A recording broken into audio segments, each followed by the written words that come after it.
Coming up in today's episode of Marianne's Summer Soundbites, we are looking at two more brilliant strategies to help you to nourish yourself, to nurture yourself, to look after yourself, treat yourself as number one so you can reduce the chance of burnout and be there for your clients, your families, for everybody else too. Hope you find it so useful.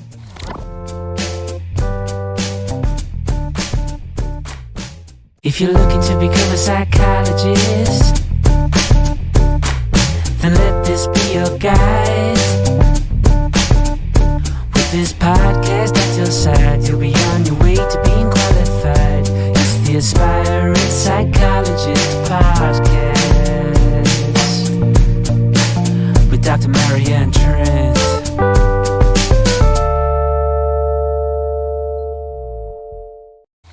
Hi, welcome along to another episode of the Aspiring Psychologist podcast. I am Dr. Marianne Trent and I'm a qualified clinical psychologist. This is another of our super useful, super punchy, shorter than usual summer soundbite episodes so that you can keep psychology in your day-to-day life when you might be a little bit busier. So another series which has been really popular in the past is the free compassionate Q&A series. And they're hosted all by me, and they're all, as I said, absolutely for free across my socials. I'm Dr. Marianne Trent everywhere, but a great place to catch up with it is either via YouTube, which is Dr. Marianne Trent, or via my free Facebook group, which is the Aspiring Psychologist Community with Dr. Marianne Trent. Right, let me tell you and talk you through the dates where you can grab these really useful sessions if you are applying for psychology doctorate programs in the autumn. So I know that is the case for DClinpsy, and that is the case for educational psychology too. So the first of those sessions is running on Monday, the 4th of September, 2023 at 6 p.m. The second is Tuesday, the 3rd of October, 2023 at 6 p.m. And the last, but certainly not the least, is Tuesday, the 7th of November, 2023 at 6 p.m. And like I said, runs across all of my social platforms. So put a note in your diary and join me then. But if you're not free that day, you can catch any replays on Dr. Marianne Trent on YouTube. And whilst you're there, why not like and subscribe, share a bit of useful content and drop me some comments. So let's plow on with the first of my strategies today for how to keep you tip top and therefore to help your clients really benefit and those around you too. So the first is, for me, it's setting boundaries and knowing that that's okay to do, and it's really important that you do. Setting boundaries might look different for different people, but certainly when I was an aspiring psychologist,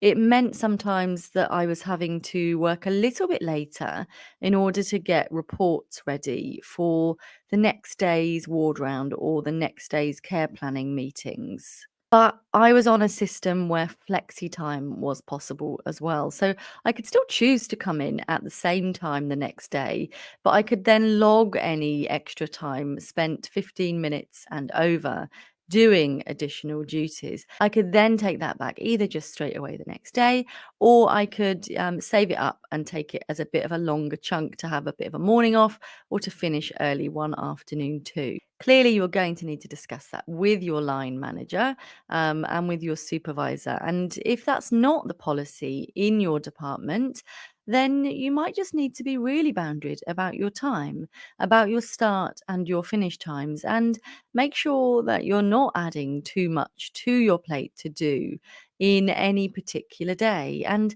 sometimes that can feel really tricky when you want to look keen, you want to look enthusiastic, you want to be helpful. But sometimes you might need to just remind people of what you've already got on. So you might need to check the priority of what's being asked for you. So when someone gives you a piece of work, you say, can I ask, when you might need that back by, what your deadline is for that? And if they say, oh, today as soon as possible, then you might say, okay, I've already got this that we've agreed needs to be done by today, and I'm working on that currently. So could you let me know which has the highest priority, because I need to finish at 5 today?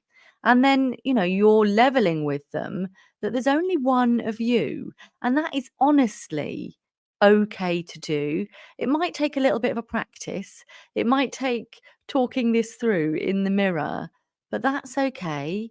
You aren't anybody's slave.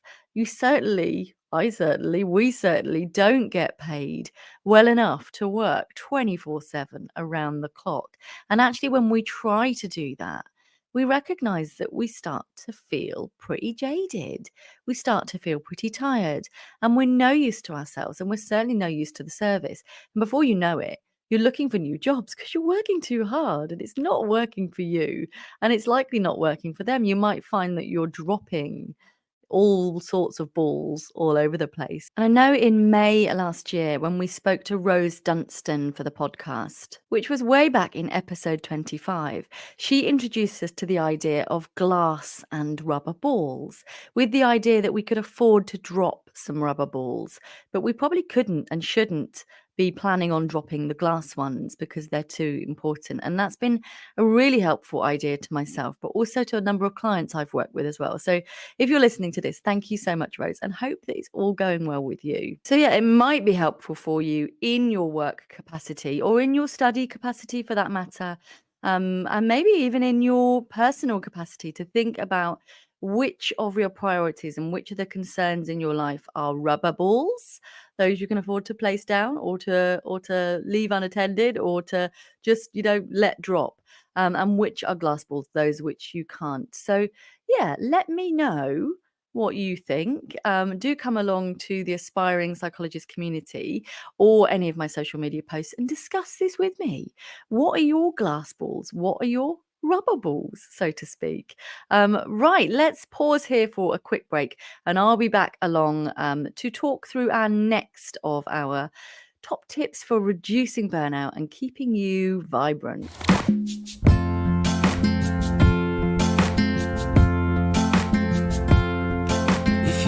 To become a psychologist, then let this be your guide, filled with lessons and experience that will help you get qualified. So come and take a look.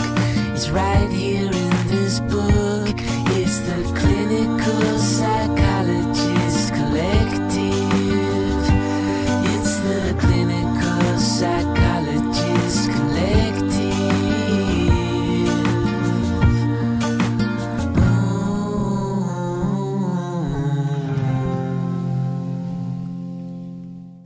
Welcome back along. I hope that jingle is firmly in your head and you're enjoying having it there. So in the first half, we were looking at how to set boundaries to help keep you well and to help keep your service and everything in your life ticking along nicely.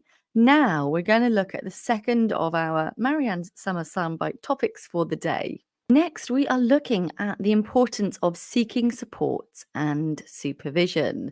Please, at this point, don't let your eyes glaze over because it really is important. The quality of the relationship between you and your supervisor, you and those in your team, maybe even those you're sharing an office with, if that's something that you have. I know when I was an aspiring psychologist, sometimes I didn't even have my own chair. Heck, when I was qualified, sometimes I didn't even have my own chair. But, where you are, where you're spending your time day to day can be so important in the way that you're able to bring yourself to work, the way you're able to bring yourself to your client work, and how much good stuff is left over at the end of the day. So it can be useful looking at when in the week you're having supervision, because, of course, if you know that you're having it, I don't know, first thing on a Monday morning or first thing on a Tuesday morning, but then you're going right through the week and you've got lots of tricky things stacking up, then it might not be super useful for you going home on a Friday all full up to the brim. It might be better if you're able to sit and have that chat with your supervisor about what you're experiencing when you clock off for the week and how much of that you might be taking home. Because, we I speak collectively as supervisors, past and present, don't want you being so full up that you can't engage with your day-to-day life, you know?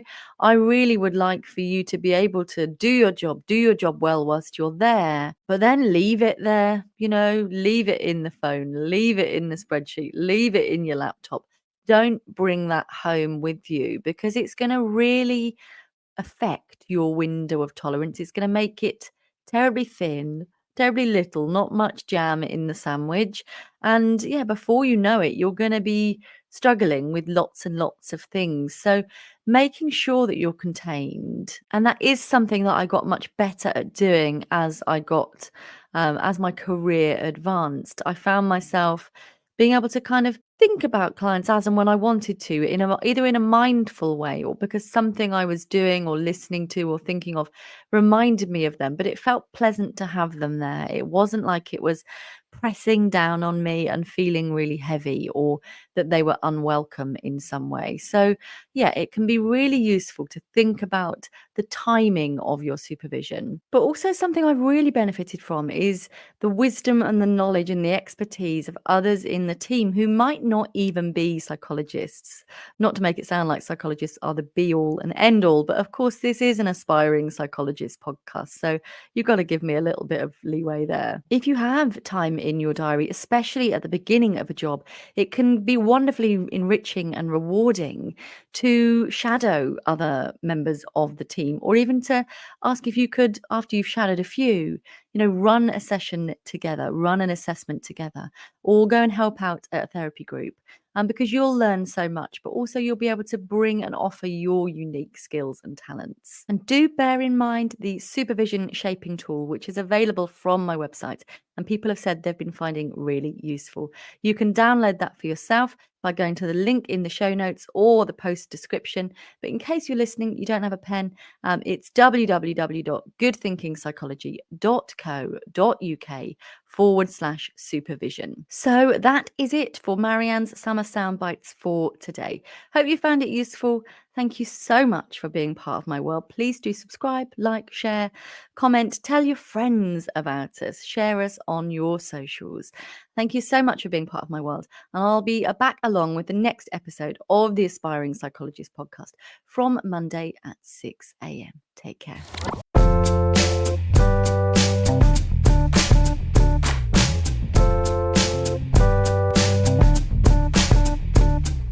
If you're looking to become a psychologist, then let this be your guide. With this podcast at your side, you'll be on your way to being qualified. It's the Aspiring Psychologist podcast with Dr. Marianne Trent.